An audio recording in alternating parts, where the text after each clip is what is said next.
Господин председател, уважаеми колеги, уважаеми медии, действително община Велинград спечели 3 проекта в тази процедура. Внедряване на мерки за енергийна ефективност в публичен сграден фонд,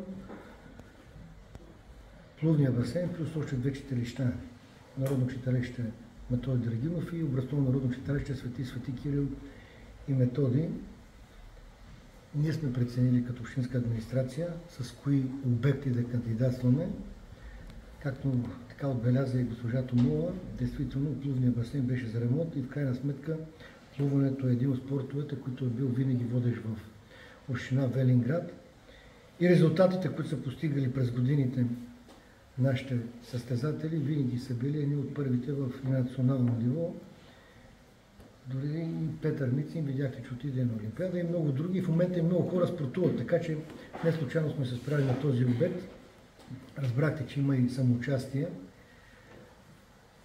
В процес на работата и така ще изникнат още доста теми и въпроси.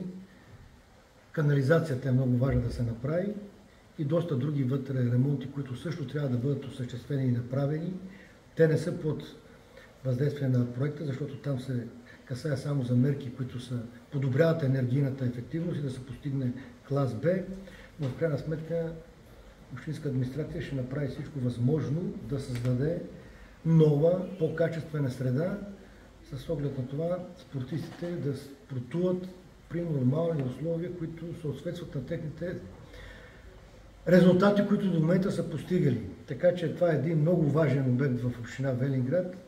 И аз съм изключително доволен, че в крайна сметка го спечелихме и ще имаме възможност с част от пари от плана за възстановяване и устойчивост, част от средствата, които ще са от собствения бюджет, но действително да си направим плувния басейн по един начин, за да може децата да спортуват и да се чувстват вътре уютно и спокойни.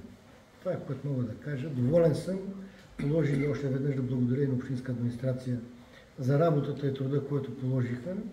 Защото в крайна сметка, знаете, че в момента тези, които бяха първи и се умяха да си подготвят проектните предложения, да кандидатстват, за тях има финансиране, има и средства. По-натам плана за възстановяване устойчивост, както разбрахте, в момента вече средства няма през него. Така че ние трябва да сме доволни и затова искам да благодаря на общинска администрация за положените усилия, за да може този проект да го реализираме и се надявам, че в срок ще бъде направен.